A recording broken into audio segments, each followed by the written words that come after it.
Brasil está tratando de sacar adelante un proyecto que podría suponer un antes y un después para su país. Por su situación geográfica le es muy complicado negociar con los países asiáticos y aún así se las apaña para que China sea su principal destino exportador. Eso sí, con un enorme coste debido a la ruta que tienen que hacer los productos brasileños para llegar a su destino. Y es por esto por lo que el proyecto que tiene entre manos puede suponer un antes y un después dentro de la economía brasileña.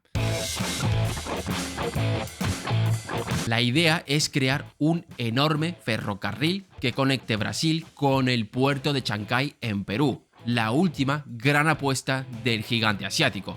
Esto de aquí le permitiría a Brasil tener un acceso más directo al Océano Pacífico sin tener que hacer toda la parafernalia que tienen que hacer ahora. Ahora bien, es un proyecto complicado, está en fase de estudio porque, como veremos en este vídeo, construirlo no es tan fácil como dibujar una línea en el mapa y plantar ahí las vías del tren. Se requiere de mucho estudio previo, además de, como todo, tiene sus partes buenas y también sus partes malas, y en este vídeo lo vamos a ver. Así que, no me enrollo más, poneos cómodos, ¡que empezamos!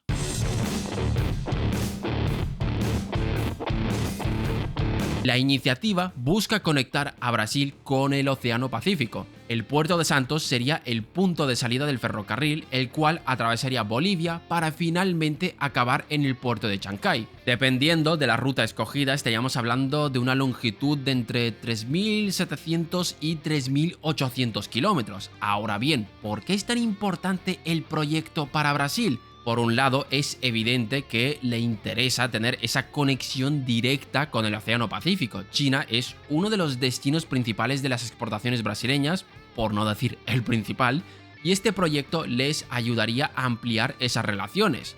Pero por otro lado, este proyecto es una solución a una problemática que lleva arrastrando Brasil desde hace ya unas décadas.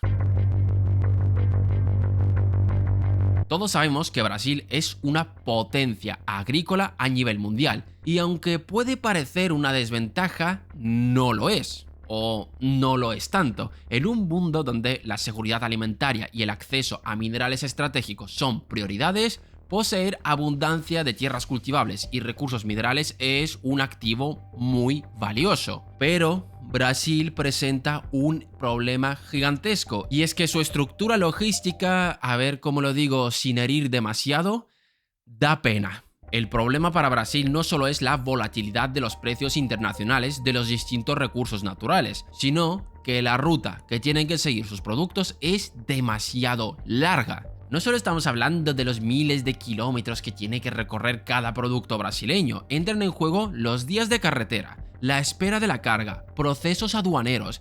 Cada día adicional es un coste y cada congestión en un puerto es un freno a la competitividad. Según informes como el Logistics Performance Index, creado por el Banco Mundial, Brasil no aparece en una posición destacada. No es de las peores economías, pero tampoco está ahí como para tirar cohetes. Y es curioso porque Brasil tiene puertos con tecnología moderna, pero enfrenta problemas por culpa de las carreteras saturadas, la burocracia aduanera y una enorme desigualdad entre regiones. Pero a pesar de todas estas dificultades, el enorme tamaño del mercado asiático hacía que las empresas brasileñas asuman estos costes soportando rutas de hasta 40 días de duración, haciendo que la distancia efectiva que tengan que soportar los productos brasileños se incrementen de forma exponencial, reduciendo así la competitividad de sus productos, ya que se encarecen las exportaciones. Con este contexto se entiende por qué Brasil necesita una mejor ruta como el comer. Y la pregunta es, ¿por qué no se ha hecho nada hasta ahora?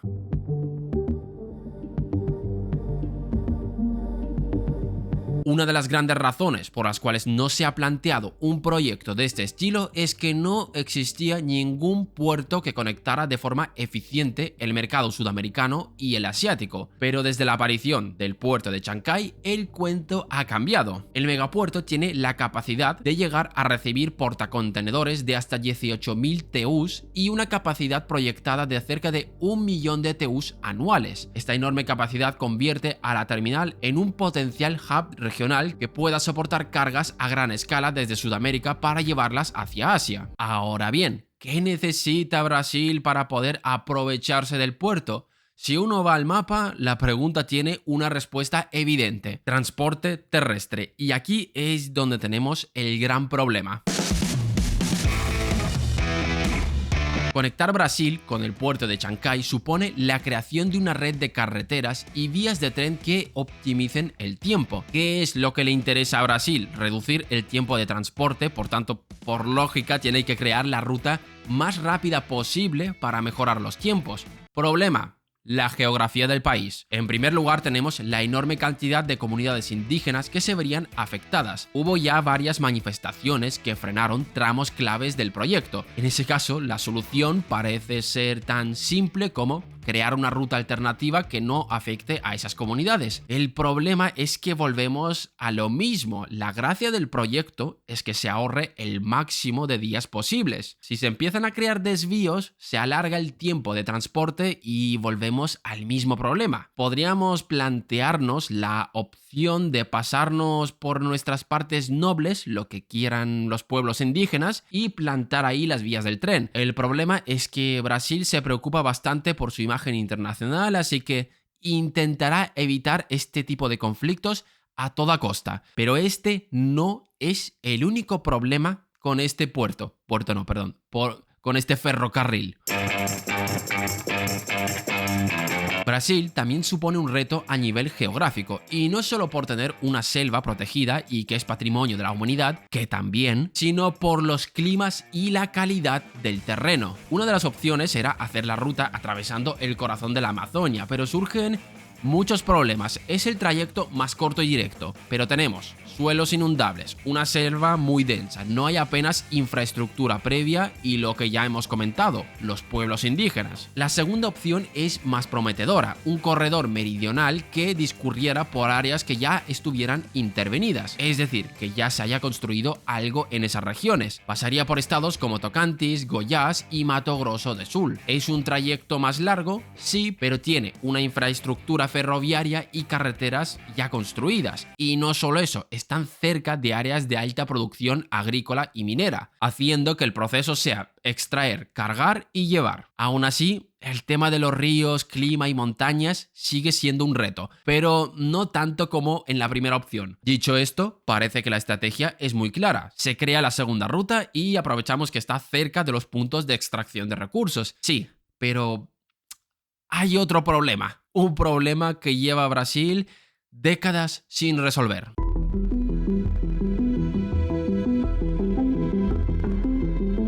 Hay un tema que es objeto de constante debate en el país, y estamos hablando de la disparidad entre el norte y el sur. Y sí, ya lo sé, ¿cómo es que esto afecta negativamente? Las zonas ricas se aprovecharán del corredor y las pobres también. No es tan sencillo. En el sur del país tenemos los puertos, las redes ferroviarias y las carreteras. En resumidas cuentas, se trata de la zona rica del país, o más desarrollada, si queréis decirlo así. Y en la parte norte tenemos ríos, la selva y los pueblos indígenas. Vamos, todos los problemas están ahí. Para que os hagáis una idea, el 65% de las carreteras se concentran en el sudeste del país, mientras que lo que se conoce como la Amazonia legal concentra menos del 12% de esa infraestructura, pese a cubrir casi la mitad del territorio nacional. Esto al final se traduce en el PIB. El 70% del PIB industrial y de servicios se concentra en el sudeste del país, mientras en el norte está toda la minería y la agricultura. Y ya sé, ¿por qué esto es un problema para el supuesto ferrocarril? Pues ahora os lo explico. Esta diferencia del tipo de recursos que se produce en cada región afecta al tipo de vagón que se requiere para transportarlo. Los productos mineros y agrícolas se mueven por volumen, son caros de mover por peso, pero baratos por unidad. La única forma de rentable de transportarlos es a grandes volúmenes. Y las manufacturas son el caso opuesto. Se tienen que transportar en contenedores estándar para que puedan pasar fácilmente de camión a tren o a barco, aparte de que cada producto tiene sus formas, tamaños, diseños y demás peculiaridades. ¿Cuál es el problema? Conectar todo esto se vuelve un dolor de cabeza, ya que exigiría muchísima inversión para crear más ramales ferroviarios y la topografía de la región. El norte podría quedar muy excluido y es que precisamente ahí es donde están los recursos naturales, que es lo que le interesa al que quiere montar este proyecto. A China. China ya se produce su manufactura, lo que le interesa de Brasil son las materias primas. Si no se conecta de forma correcta el norte con el sur, a los productores del norte quizás no les salga cuenta utilizar este corredor, ya que los costes logísticos serían inviables y seguirían utilizando la ruta atlántica. Y en un hipotético caso de que se lleve a cabo este corredor, se crearía un nuevo reto para Brasil. No es un reto económico o político, sino más bien existencial.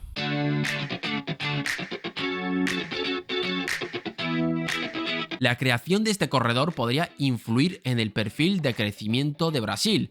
¿El qué? Ahora me explico. Existe un peligro real de que Brasil se ancle a las bondades de este ferrocarril, es decir, lo que conocemos como la maldición de los recursos naturales o su hermana gemela, la enfermedad holandesa. Por otro lado tenemos la enorme dependencia del capital chino que esto supone, el coste para Brasil y el riesgo de un superávit comercial que depende demasiado de la venta de productos agrícolas. Vamos paso por paso. El primer punto es algo que los brasileños vivieron en sus propias carnes. Entre el año 2003 y el año 2011, durante el superciclo de las materias primas, el real llegó a apreciarse hasta un 40% frente al dólar, algo que encareció las exportaciones industriales. Consecuencia, ¿para qué invertir en industria si donde está la pasta es en las materias primas? Las exportaciones que irán a Asia serán principalmente agrícolas. Según proyecciones de la CNA, Brasil podría incrementar entre un 20 y un 25% sus envíos agrícolas en los primeros 5 años de operación de un corredor como el que se está planteando. Por otro lado, el coste.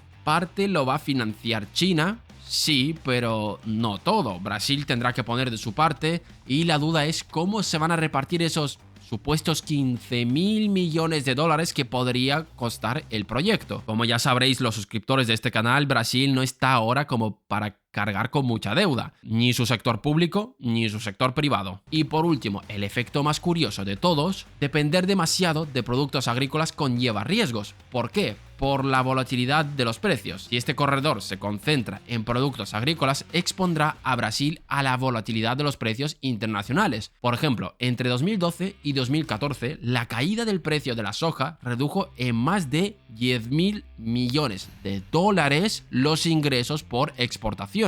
Y un corredor como el que se está planteando, lejos de mitigar esta vulnerabilidad, la está profundizando al incentivar aún más la especialización agrícola. Aparte de esto, este superávit basado solo en materias primas no se traduce necesariamente en una mejora del bienestar interno. ¿Por qué? La tierra se encarece porque hay más presión para producir, elevando los costes de los alimentos destinados al consumo interno, haciendo que los precios de los alimentos para los brasileños se incrementen, y no serían todos los problemas, y es que indirectamente uno de los grupos más beneficiados de este proyecto son las bandas criminales.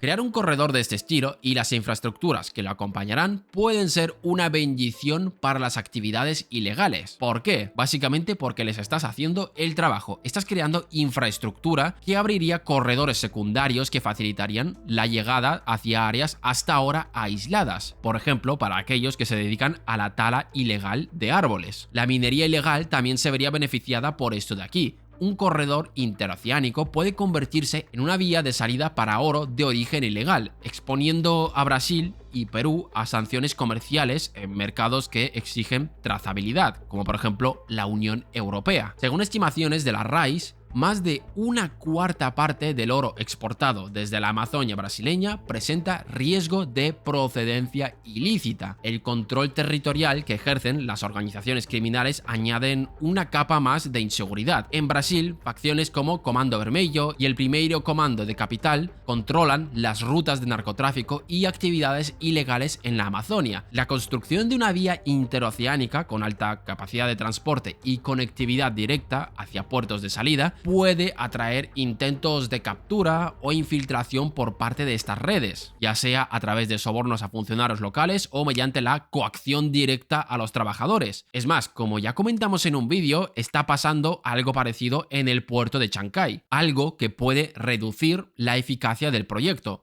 Ahora bien, ¿es todo malo? ¿Son tan tontos los dirigentes que quieren construir algo que no reportará ni un solo beneficio para Brasil? Evidentemente no. Esto de aquí tiene ventajas muy grandes.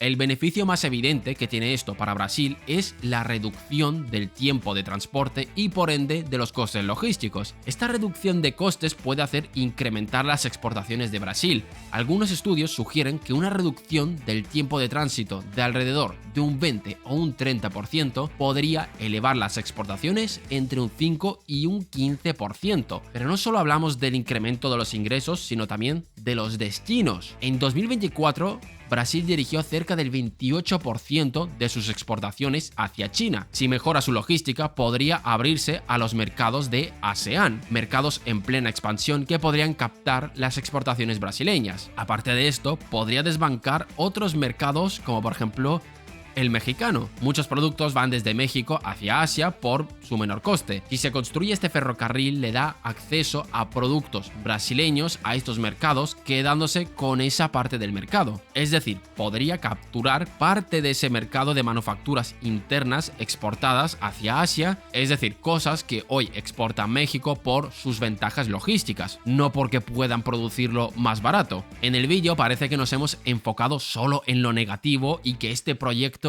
no se debería hacer, para nada. La cosa es que cuando te embarcas en un proyecto de este estilo, lo que más debes tener en cuenta son los retos, porque si te dejas llevar por el hechizo del optimismo de vamos a mejorar comercialmente, podemos vender a más mercados, vamos a quitar cuota de mercado a los mexicanos, si te fijas solo en esto, luego vendrá el golpe de realidad cuando te topas con los problemas que no has tenido en cuenta. Por eso es importante centrarte en ellos para que el proyecto salga bien. Es una muy buena oportunidad para Brasil, pero deben tener en cuenta todos los problemas que existen para no derrochar recursos y luego estar pagando las consecuencias durante los próximos años. ¿Y vosotros qué pensáis? ¿Cuándo creéis que se va a iniciar este proyecto? ¿Conseguirá Brasil solventar todos esos problemas? Os leemos en los comentarios. Gracias por vernos un día más y nos vemos en el próximo vídeo.